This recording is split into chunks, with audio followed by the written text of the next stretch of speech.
Gempa berkekuatan magnitudo 7,6 mengguncang Melongoane, Sulawesi Utara.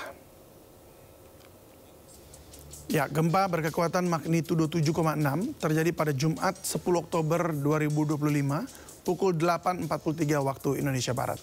Pusat gempa berada di 287 km arah barat laut Pulau Karatung, Sulawesi Utara dengan kedalaman 56 km.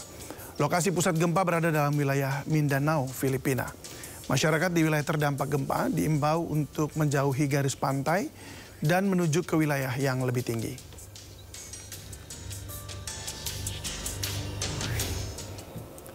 BMKG mencatat gempa berlokasi di 371 km timur laut Melongoane, Sulawesi Utara dengan kedalaman 56 km dan sejumlah wilayah di Sulawesi Utara pun sempat menerima peringatan dini tsunami. Namun peringatan dini tsunami siang tadi dinyatakan telah berakhir. Wilayah terdampak diantaranya Kepulauan Talaut, Kota Bitung, Minahasa Utara, bagian utara dan selatan. Tidak hanya itu, tsunami juga mengancam daerah Supiori, Papua.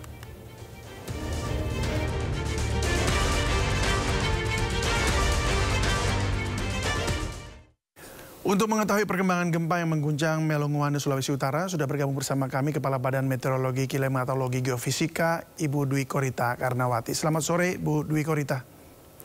Selamat sore, Mas David. Ya, Assalamualaikum warahmatullahi wabarakatuh. Waalaikumsalam warahmatullahi wabarakatuh. Terima kasih, Bu, sudah hadir di Sindo Sore. Bu, apa penyebab gempa berkekuatan magnitudo 7,6 ini yang terjadi pada hari ini? Ya, gempa tersebut sebetulnya terjadinya adalah di wilayah negara Filipina yang disebabkan oleh adanya tumbukan lempeng tektonik, yaitu terjadinya tumbukan antara samudra lempeng samudra Pasifik menumbuk ke arah lempeng benua Eurasia dan juga adanya lempeng Filipina yang juga menumbuk. Minimal ada 3 hingga 4 lempeng yang saling bertumbuk ya, yaitu yang kita sebut sebagai aktivitas subduksi lempeng megatrust, di mana lempeng laut Filipina menunjam ke bawah lempeng Eurasia, tepat di palung Filipina atau Filipina Trench. Dan hal itulah yang mengakibatkan terjadinya pelepasan energi yang kita rasakan sebagai gempa bumi tadi. Demikian. Apakah sempat terjadi tadi kan ada peringatan dini tsunami ya. Lalu bagaimana dengan ketinggian air laut? Apakah ada perubahan, ada dampak tsunami yang terjadi begitu? Benar sekali. Jadi kami memberikan peringatan dini tsunami. Peringatan dininya adalah level yang paling rendah, yaitu kurang ketinggian tsunami yang diprediksi kurang dari 50 cm. Dan saat terjadi tsunami, kami mencatat ada beberapa ketinggian yang memang bahkan kurang dari 20 cm. Misalnya di Esang, Kepulauan Talaut, Sulawesi Utara, terjadinya tsunami atau kenaikan muka air laut ya, pukul 9:08 waktu Indonesia Barat, ketinggian 17 cm. Kemudian di Beo, Kepulauan Talaut, Sulawesi Utara, terjadinya tsunami tercatat pukul 9:12 ketinggian 5 cm. Di Ganalo juga Kepulauan Talaut ketinggian mencapai 5 cm pada pukul 9:09. Di Melongoane juga di Kepulauan Talaut ketinggian mencapai 11 cm pada pukul 9:06. Di Sangihe, Sulawesi Utara mencapai ketinggian 16 cm pada pukul 9:29. Di Morotai, Maluku Utara mencapai ketinggian 10 cm pukul 9:46. Dan Halmahera Barat, Maluku Utara mencapai ketinggian 5 cm pada pukul 9:42. Demikian. Oke, berarti ada kenaikan air ya begitu ya. Tapi sekarang sudah aman Bu ya? Artinya sudah ditarik kembali kan peringatan dininya? Sudah diakhiri sekitar pukul 2 siang tadi. Baik. Ya, peringatan dini. Ya, baik. Lalu apakah ada keterkaitan antara gempa di Sulut ini dengan Papua? Apakah gempa Filipina ini secara langsung memicu aktivitas seismik begitu? Sebetulnya tidak ada kaitan antara gempa Filipina dan Papua. Sumber gempa di Filipina ini terjadi tadi ya akibat subduksi atau tumbukan lempeng ya di palung Filipina yang letaknya jauh dari Sulawesi Utara, Maluku dan Papua. Sementara gempa di Papua terjadi kurang lebih sehari sebelumnya ya. Pusat gempanya posisinya relatif lebih dekat ke arah Papua. Jadi lokasinya sudah sangat berbeda.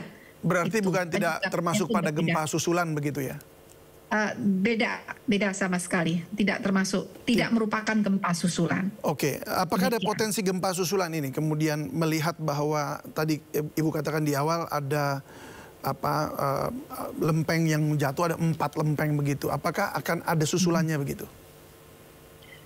Kalau yang disebut susulan itu adalah gempa yang sama, ya, yang misalnya tadi terjadi pagi hari ya, pusat gempa yang sama, namun energinya belum terlepaskan sepenuhnya, sehingga perlu waktu untuk melepas energi, sehingga terjadi gempa-gempa setelah kejadian gempa besar. Nah, untuk khususnya yang Filipina ini, kami tidak mencatat adanya gempa susulan. Demikian. Baik, apakah fenomena ini juga menunjukkan peningkatan aktivitas seismik di kawasan Asia Tenggara secara keseluruhan? Ya, memang kawasan Asia Tenggara ini merupakan bahkan secara umum ya, baik Indonesia, Asia Tenggara, bahkan di dunia, kegempaan ini aktivitasnya itu relatif meningkat dari tahun ke tahun.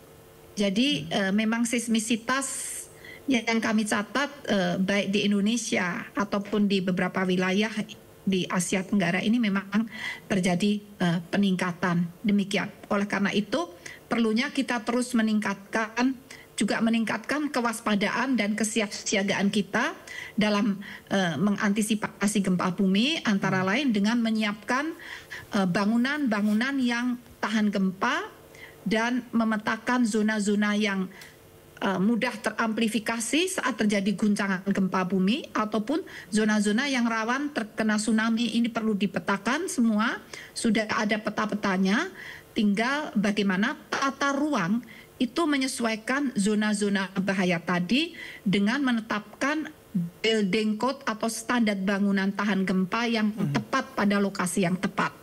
Demikian. Baik, kalau boleh dilihat di peta ini Bu ya, ini berarti wilayah mana saja yang kemudian masuk dalam kategori yang Ibu sebutkan tadi yang harus waspada, bersiap dengan bangunan yang lebih tahan gempa. Ini wilayah sebelah mana Indonesia?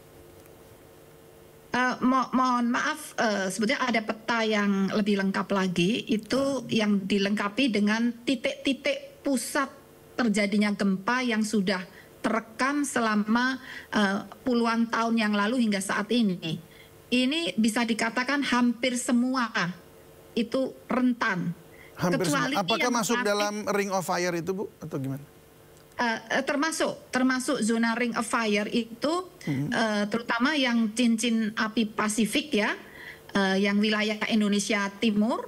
Namun Indonesia Barat ini kan masuk sirkum Mediterania. Jadi jaringan kegempaannya itu menyambung dari arah Asia yang Indonesia Barat. Nah, kalau yang Ring of Fire itu Indonesia Tengah, Indonesia Timur. Jadi pada prinsipnya hampir semua wilayah Indonesia rentan, kecuali yang relatif paling sedikit kegempaannya itu adalah di Pulau Kalimantan. Kalimantan ya, ya memang karena dia tidak masuk pada Ring of Fire-nya itu Bu ya. Iya.